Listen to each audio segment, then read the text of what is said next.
Oppenheimer is finally here, and to celebrate, we're drafting a cast past where we honor the past movies of the entire cast of Oppenheimer, which, if you've heard about it, you will note is pretty large. This is the most important thing to ever happen in the history of the world. We will be doing this in our draft game form, which I will explain to you right here. Cast Pass is we take 7 people from a movie and we draft them and a different movie that they were in to honor the massive cast in a movie. You have 3 locks, which means you have to draft a movie from these 3 people. For this video, the locks are Cillian Murphy, Emily Blunt, and Matt Damon. Matt Damon. And then we have 4 wild cards where we can draft any actor and their movie, any of them we want. Enjoy. For my first selection, I'm going to select from the wild cards, Gary Oldman, True Romance. My first pick, I will take the lock that is Emily Blunt, Edge of Tomorrow. For my first pick, I will be taking a lock, Matt Damon, Talented Mr. Ripley. Yes, yeah, that's one of your favorites. And I will be taking Robert Downey Jr., Avengers Infinity War. I'm taking Casey Affleck, Manchester by the Sea. Damn. I'm going to select from the locks category. I'm going to take the main actor of Oppenheimer, Cillian Murphy, Red Eye. That was one of my options. Honestly, that was going to be mine. I'm sorry. Thought it would be a real thing. From the wild cards, I'm going to select Josh Peck, Max Keeble's Big Move. Oh. Great choice. Yes. I'm on it! I will be picking Rami Malek, No Time to Die. I'm going to be taking a lock, Emily Blunt, Sicario. For my next pick, David Dastmalchian, Blade Runner 2049. With my next pick, I will be taking Devon Bostick in Rodrick Rules. Oh, is he Rodrick? Yeah, he rules. He's in this movie? Yes. Nolan, what on earth? What are you hiding? He's good in those. No, I believe it. He's the wimpy kid. Josh Peck and... Rodrick, can you explain what you're doing in this photo? That's not me. That's not you? Nope. For my next pick, I'm also going to select a wild card, Michael Angarano, Sky High. The movie kicks ass. For my second pick, I'm going to select one of the locks, Matt Damon, Good Will Hunting. With my next pick, star Cillian Murphy in Time. For my next pick, I'll be taking Alex Wolff, Hereditary. Oh my god, I thought you were about to say Naked Brothers Band, the movie. Nope. I was going to be so angry. That would be funny. Josh Hartnett, Sin City. My next pick, Matt Damon, Stillwater. For my last lock, I'm going to take The Adjustment Bureau, not for Matt Damon, but for Emily Blunt, which they both star in. The movie's underrated.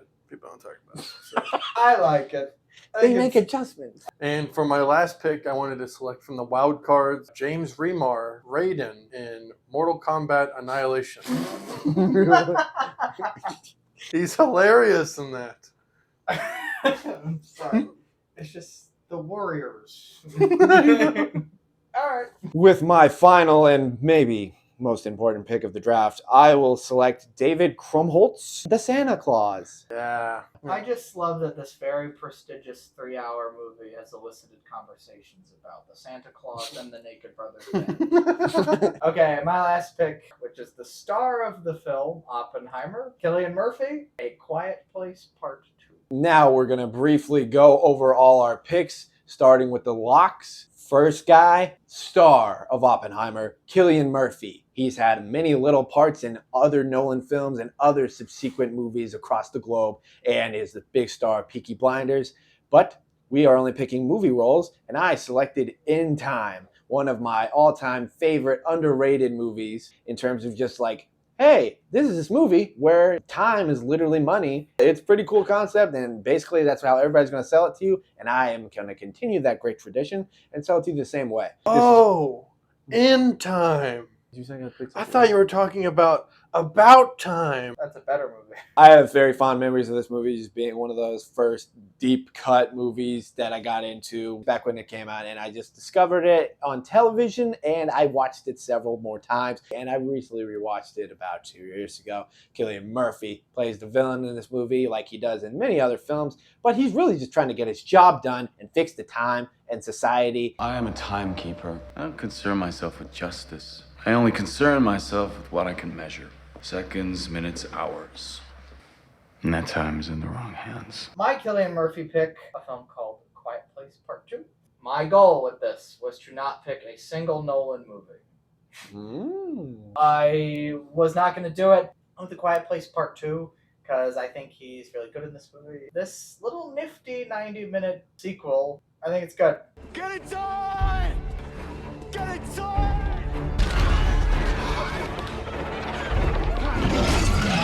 For my Cillian Murphy selection, I selected Red Eye. I think this is a great movie. I saw this when I was a kid. I remember when I saw it, there was stuff that stuck with me for a very long time. And I had no idea it was made by Wes Craven. I had no idea basically who Rachel McAdams was. I didn't know any of this. But I loved this movie and I watched it a lot. And then I got older and I realized other people really like it too. And I rewatched it with him a couple years ago. It was just as good as I remember. This thing is like 90 minutes and he gets a pen in the throat and it's just crackerjack, man. It's good. I saw this in theaters. You all right, sweetheart? Oh, God. We need help back here! Then our next lock is Emily Blunt. She plays Kitty Oppenheimer. My pick was Edge of Tomorrow, and many of you probably don't know about this. Anyway, all of you know about this movie. She kicks ass in it. It's awesome. It's one of the few times Tom Cruise recently has done something where he's not the superhero that he is in some of these movies, which is great. And Emily Blunt is the superhero in this movie, which is fantastic. And the dynamic is so good and the Groundhog Day-ness of it all with an action movie. I really think this movie should have had a sequel by now, but none of y'all saw it because they changed the title.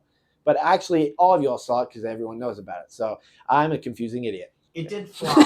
No, it it quote flopped. unquote flop. Yeah. I was there. I went. I saw it on a burned DVD on vacation, and it was enjoyable. I think I did too. It was really It was the so number good. one Emily Blunt draft pick. Besides maybe mine, which was Sicario. I think this is among her best performances. It's a Denis Villeneuve film where she just goes into cartel land and all kinds of crazy shit happens. This movie rocks. Mhm. It's so well made. I like her in Sicario because you're like, oh, she's the star of this movie. And then it keeps going and there's all these other characters and you're like, oh, we're going to follow these. And it's like, nope, you're staying with her through the whole movie. You're seeing this whole Mhm. wild journey through her eyes, Crazy. essentially. But, Great movie. yeah. I just want to know what I'm getting into. For my Emily Blunt, I chose the movie The Adjustment Bureau, another movie that people probably don't know about. It's a great concept, really. I just like it because they're freezing time and they're adjusting people and they're a bureau and people don't know about them. And they're going through doors and they're all wearing hats. It's crazy. The movie was about them making adjustments, and they're in a bureau, and they wear hats. They do. It's the whole, no Change joke. face The whole and all point, that. they like, have to wear seriously, hats. It's not. They have to wear hats. They have to go through doors. They have to adjust, and there is a bureau. He meets her, and it changes the course. The whole thing of is he misses time, the and bus. It's like the Fate Police or something. You know that moment in time when you're just standing there and time seems to like go away for a second and you come back and you're like, oh, what just happened? It's like, that was the Adjustment Bureau. We are the people who make sure things happen according to plan. I bet Philip K. Dick could explain it a little better. Than me. Yeah. The last lock of the video is Matt Damon. And Matt Damon. Matt Damon. In Oppenheimer, he plays Leslie Groves Jr. and has a mustache. In my movie, he wears a hat. It all looks different to me. I don't hardly recognize it anymore. It's a good movie, I contend, even though people lambasted it for a little bit. It's called Stillwater, and it's made by Tom McCarthy. I've seen this movie several times. I think it gets better with each viewing. I think the story is just super compelling. I know it's kind of got that based on a true story element where it maybe doesn't tell the whole truth about certain things that happen or kind of thing like that. But I like to view it as a movie, and viewing it as a movie, I really liked it, and I feel like the ending just gets better the more you watch it, and the whole dynamic between Matt Damon's character and Abigail Breslin is just fantastic in this movie, and I just really like the kind of vibe of him on a mission to get his daughter back, and it kind of isn't as cut and dry as some of these other movies where that is the situation, and it's really cool that, you know, it's Jason Bourne, and they get to play on that kind of element of his stardom where he's doing something completely different. And it's a really good movie that I think got overlooked from the past couple of years. Check it out if you haven't. I agree. I think he should have been in like the Oscar race that year. My pick was The Talented Mr. Ripley, which if you read the IMDb trivia, He says that this is his favorite movie he's ever done. Sorry, what is it? Ripley. And you know what? I think it's his best performance. Mhm. And I love this movie. I love it more with age. I actually understand his character, even though he's an absolute wacko. It's really just the whole people talk shit about him and then he kills them. They kind of have it coming. You know, I don't know. But I think this is a great film from the late Anthony Minghella, and it's a really compelling, well-crafted thriller. The ending just haunts me, man. It's good. This movie's great. Seek it out. For my Matt Damon selection, I chose Good Will Hunting, and this is a movie he won his first Oscar for. He wrote it and also starred in it, along with his best friend and writing partner, Ben Affleck.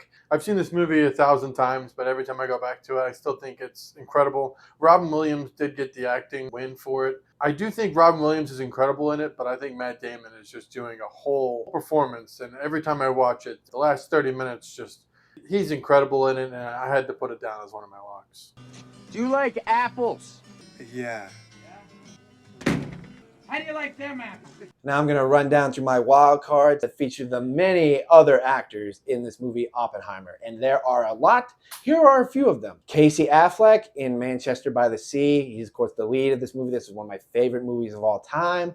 I just feel like this character is one of the most relatable characters that I've seen in a movie in forever. And the story is just so tragic. And I feel like I could just put it on as background noise, just continue watching it, and it just gets better every time I watch it. I remember watching it whenever it came out, and then I watched it immediately after whenever I had seen it. So great movie. Check it out. Rami Malek for No Time to Die. I do not enjoy Rami Malek's work for the most part. However, in this movie, I feel like he does a pretty good job for what it is, and I just think overall this movie was fantastic. I know it gets some hate from it being not so much a Bondy movie, but I think what it does with the end of this movie is just so powerful, and I just remember seeing it in the theater, walking out of it, and just being like, holy crap, I have not seen that from a franchise movie in God knows how long.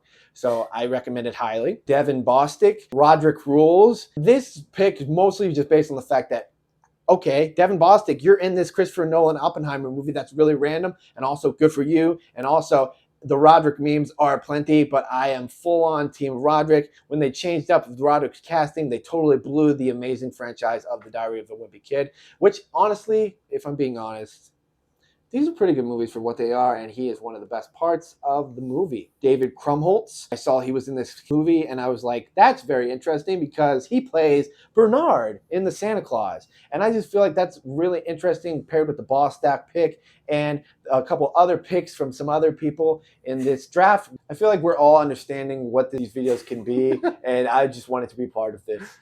Oh, Bernard! I'm so happy to see you. So great to see you. You look great. I picked Robert Downey Jr. for Infinity War, and I mostly did that this way the MCU was out of the way.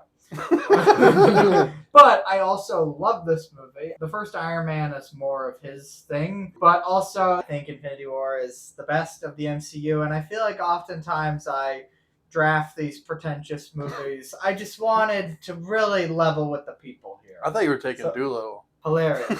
I was on his IMDb today. That was the last movie he was in. What on earth? Get to work! Doolittle to Oppenheimer. David Dastmalchian, who you may recall played the Polka Dot Man in the Suicide Squad movie. I chose Blade Runner 2049, where he is, again, really creepy in it, but he is also in it for maybe 10 minutes, and then he gets his neck broken by that creepy robot lady. He's cast because his look looks perfect for that whole entire universe. I really just picked it because I love this movie. It's actually my favorite Denny movie, and it's like visually one of the coolest movies in recent memory, and we used to make things in this country, man. And you know what? Nobody cared because this movie was also a bomb. Oppenheimer in cinemas Friday.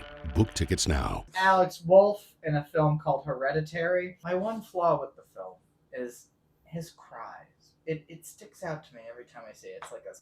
I think this is an incredible horror movie, like the best, one of the best in recent memory. I think it's like an A+, honestly. And I almost picked Florence Pugh for Midsommar just to have both of them in there, but I did not go there. Josh Hartnett in a film called Sin City, which is amazing. I feel like nobody talks about it, and it's just so visually unique, and I think the storytelling is so interesting, and I just love Robert Rodriguez when he makes not Shark Boy and Lava Girl. So yes, great film, see it.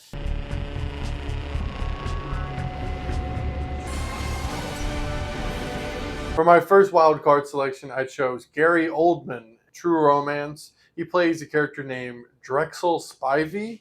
He is a pimp who is holding Christian Slater's girlfriend hostage. Look at clips of this. Maybe just watch one. This guy also played Winston Churchill. I know exactly where your white ass is coming from. I say to myself, this motherfucker, he's carrying on like he ain't got a care in the world, and who knows? Maybe he don't. I just really wanted a clip to be played of Gary Oldman playing Drexel Spivey. Josh Peck, Max Keeble's big move. He plays Max Keeble's one of his friends. He also has a female best friend, and they're like a little trio. But I saw this when I was younger, and I thought it was hilarious. I think he's funny in it. But also, I just wanted to show the range between this kid being in Max Keeble's big move. Yeehaw! All the way up to now, he's in Oppenheimer. Detonator charged. Josh definitely won the battle of Drake versus Josh. Yeah. Miranda Cosgrove is doing good too. So going along with choosing young people performances, I chose Michael Angarano, Sky High. He's the main character in this. And there's so many people in this movie. There's Kurt Russell and also R.I.P. Kelly Preston. It's a high school where they're superheroes, and it's done. There's a lot of practical effects. I know there's a lot of crappy like 2000 CG, but the practical effects in this are great. I think the sets are great. The gymnasium, the whole school, everything. I think it's a very well done movie. And I haven't seen it in years, but I bet it holds up. There's also a character in it named Warren Peace. And so Genius. that's great. It really is. Unleash the hero within. James Remar in Mortal Kombat Annihilation. He plays Raiden. Christopher Lambert plays him in the first movie, and I think he does a good job. James Remar and everyone else in Mortal Kombat Annihilation looks like it was made at the dollar store and in my backyard. I also just wanted to show that this guy can be Raiden in Mortal Kombat Annihilation, and he can still find his way to being an Oppenheimer. He can also be Samantha's love interest in many seasons of Sex and the City. Yeah, that was a big show. That guy's got range. I mean, no disrespect. The whole point of this cast pass exercise is just to show the range of these actors and the different movies they've been in and what they're in now and how they've been together. And how sometimes you got to start somewhere, and how sometimes money is money. Mm-hmm. And sometimes even the smallest people have been in really big movies that you didn't even know about. Isn't it great that we're all better people? Our work here will ensure a peace mankind has never seen.